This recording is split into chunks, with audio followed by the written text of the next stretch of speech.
Just 20 years old, today's guest is one of the most buzzed about stars on Broadway thanks to her impressive talents and her involvement in one of the biggest shows on the planet. Please welcome Spider-Man's love interest, Jennifer Damiano. How are you? Good. This must be a good week. That was a lovely intro. Thank you. Oh, you're welcome. It's just true. It's all true. It's been a really, really, really fun week. I feel so lucky. So, OMG, Spider-Man is open. I know. I know. So it's what crazy. does that mean for you? Does this mean that you're not rehearsing all the time? I mean, Yes. What's your life been like This whole means period? no rehearsal. That's the main thing that it means, because we've had to have noon to like 5 p.m. Just free, like for rehearsal, kind of almost every day, that there wasn't a 2-show day or a day off. Right. So it's nice to feel a little more in control and kind of focus more on the show at night and just kind of let it run and grow.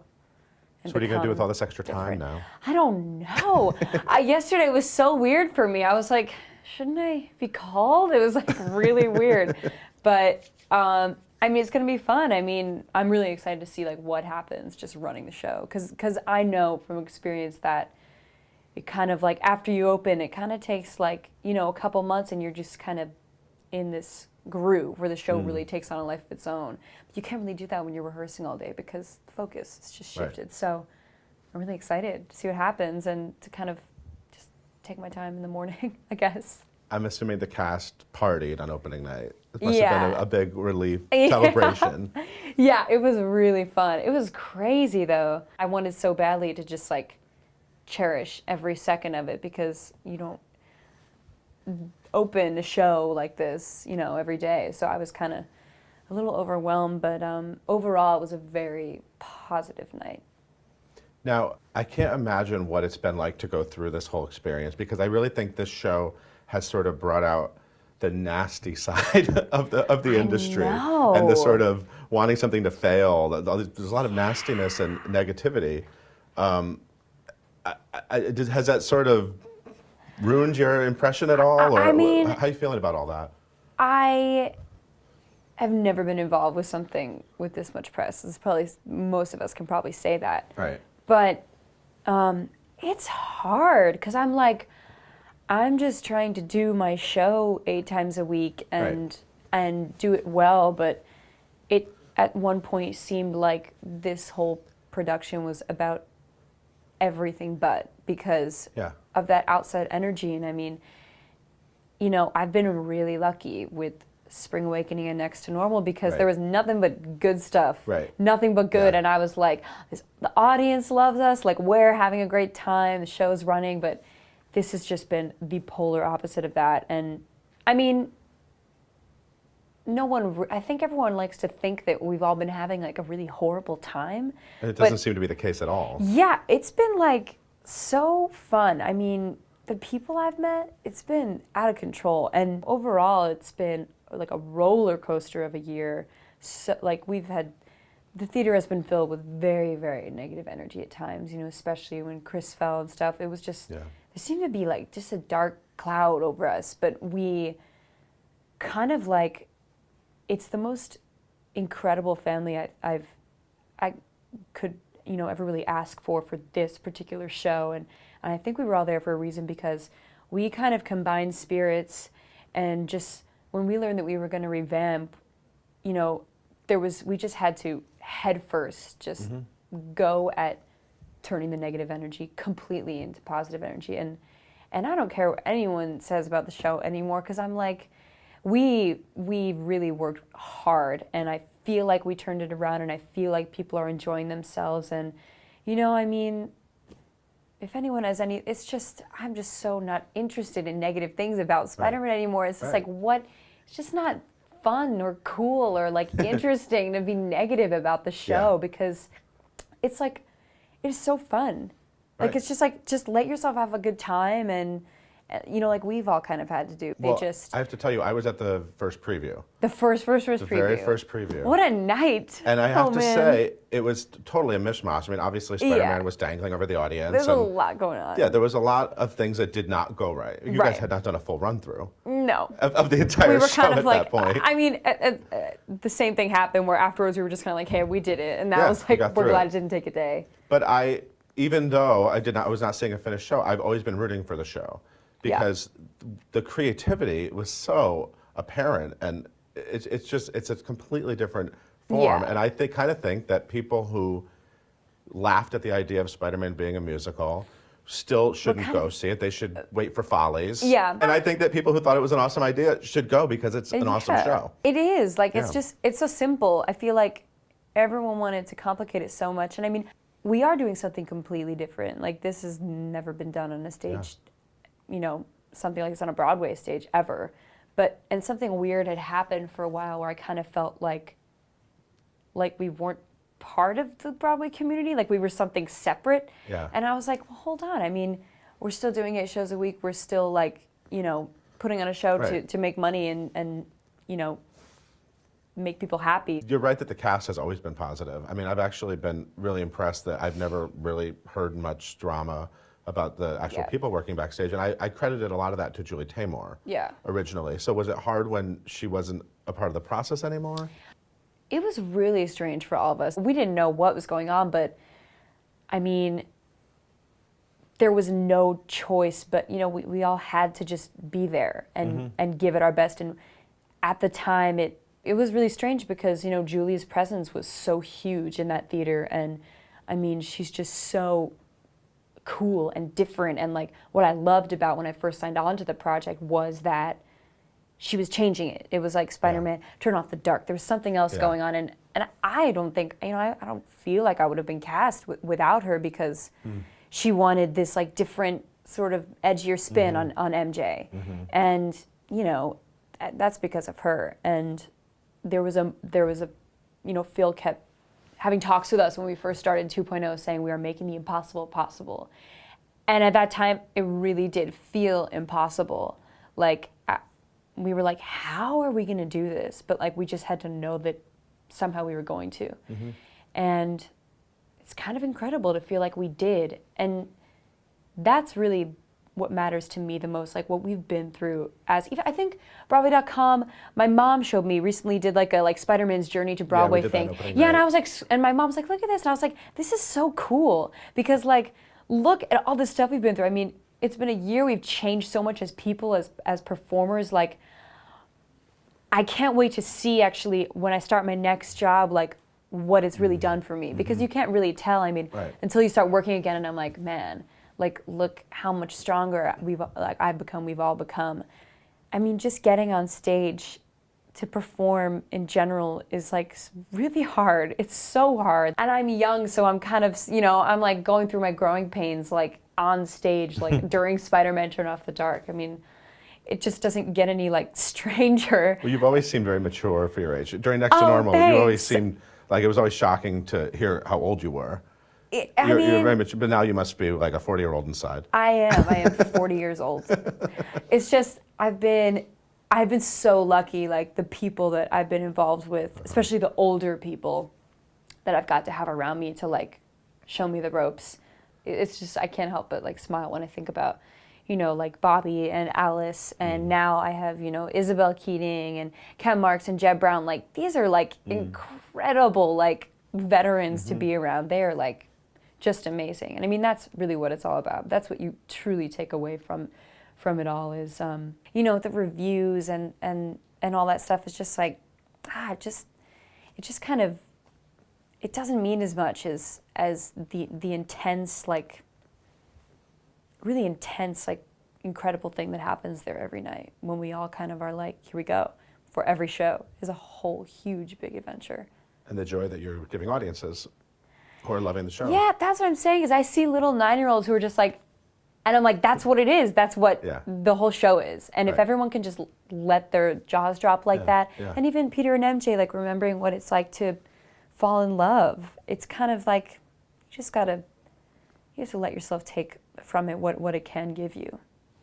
So I have to ask you, because everyone's talking about it, everyone's saying that you and Reeve Carney are Broadway's cutest couple on stage and off stage. And it was in page 6. I know, I And everyone at the party this. said it was obvious. So, official statement. Well, unfortunately, I mean, I don't have any official statement to give. There's no Brangelina official statement to There's release? nothing official about anything related to mine and Reeve's personal life off Carniano? stage. Would it be Carniano? Would that be the Carniano, that sounds horrible. Oh my gosh. That would be a really funny last name, wouldn't it? I know. Oh, right, because people do the combining names things. No, I mean, it's funny. I've never really gotten, I've never been involved in something where people cared about my personal life, like the gossip of it. Like, Page 6. right, You're at page 6 is How all does that about feel? it. I mean, they made us look really, really pretty that one time we were on the cover. That was exciting. Together, it was kind of like a me and Reeve thing, but yeah, unfortunately, I don't have anything to say about that. Sorry. That's okay.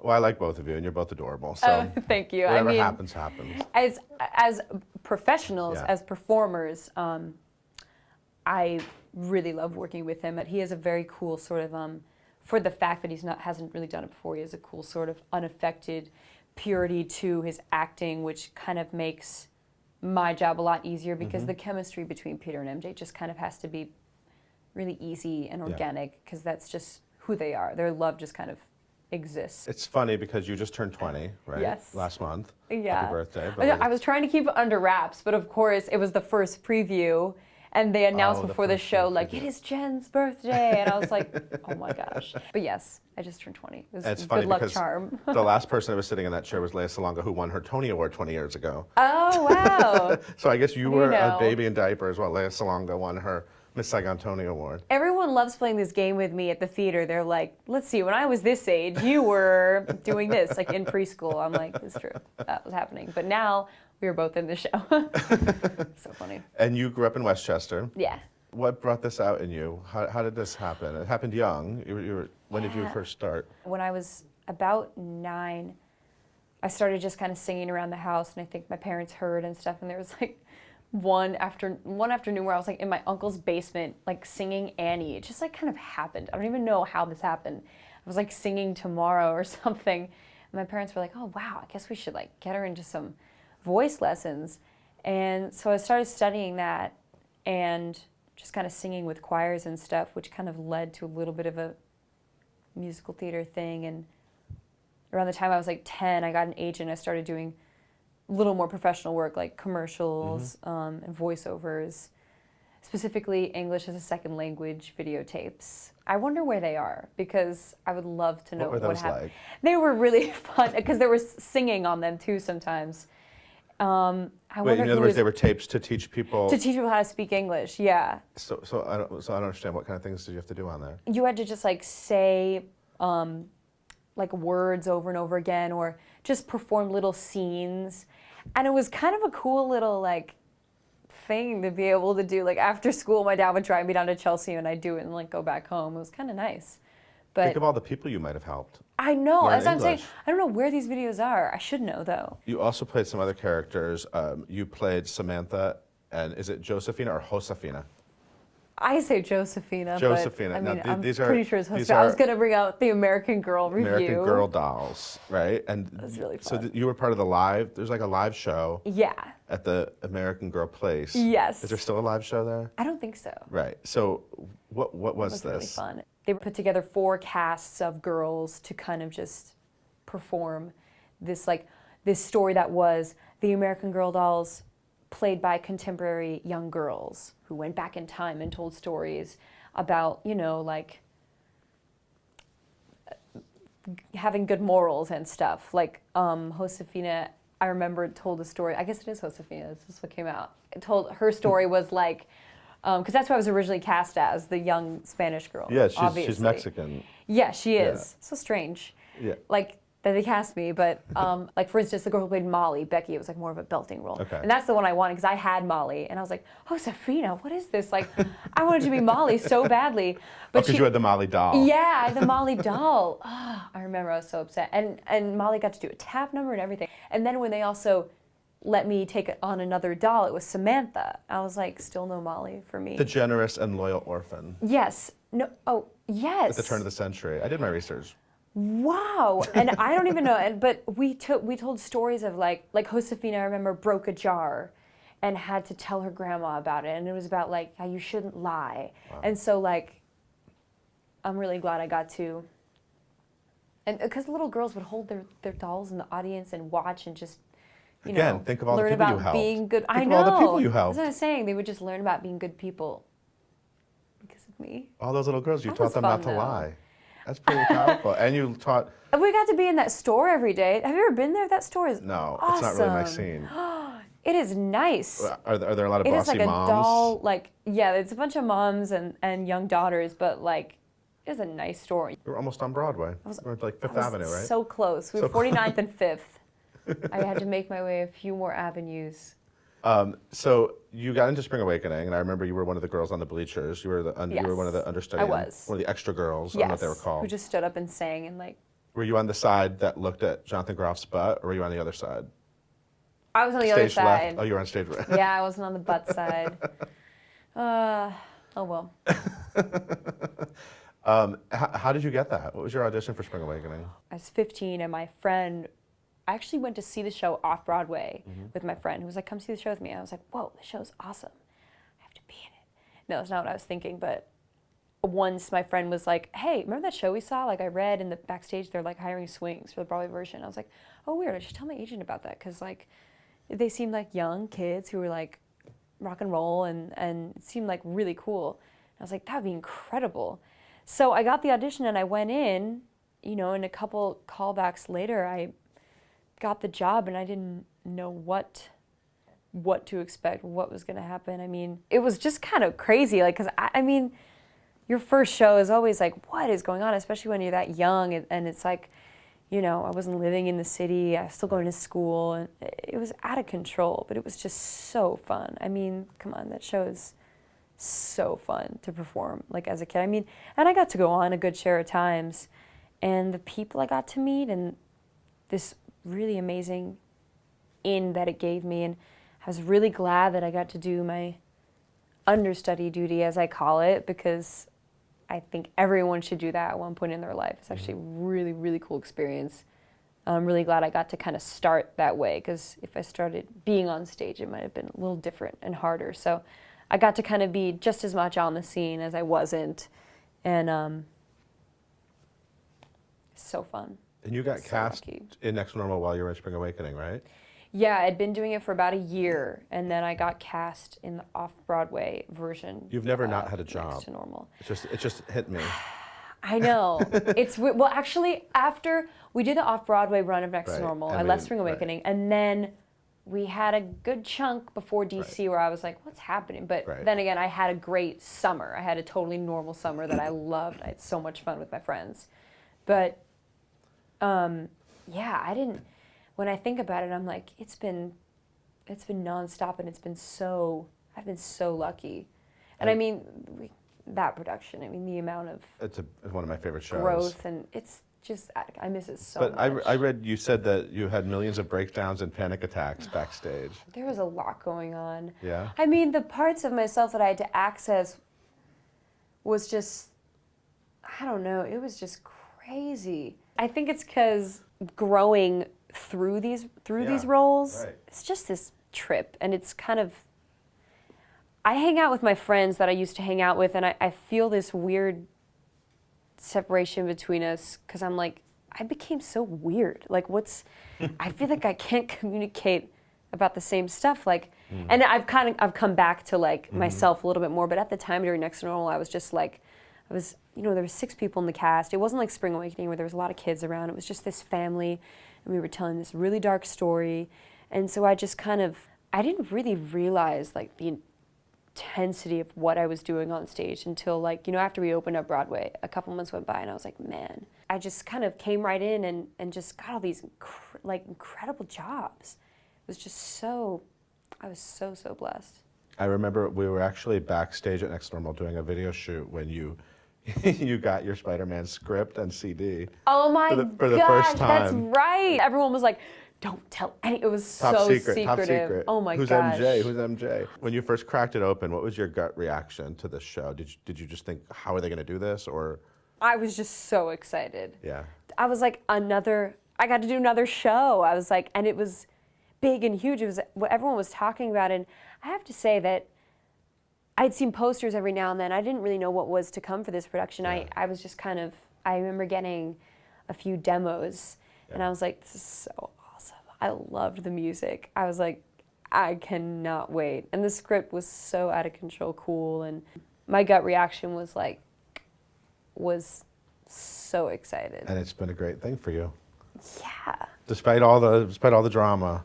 You know, I've got to be in 3 of like the coolest shows ever. I don't know how that happened, but I just feel like, oh man, I don't know what's next, but I just can't wait because it just keeps getting so much more fun. It's just like, it is too much fun. I feel like the people I've met and just what I get to do every night is out of control. So fun. Well, thank you so much for coming. I'm so problem. thrilled for you guys. Thanks. Congratulations on crossing the finishing line. Yeah, I mean, come see Spider-Man. Yeah, everybody should check out Spider-Man this summer. It's a perfect summer show, right? Oh yeah. Perfect summer show. Perfect. And bring all your little friends, the kids. So fun. Awesome. Thank you so much for being here. Thank you so much. Thank you for watching. We'll be on hiatus for the next couple of months, but I'll see you later in the summer with more of your favorite show people. See you next time.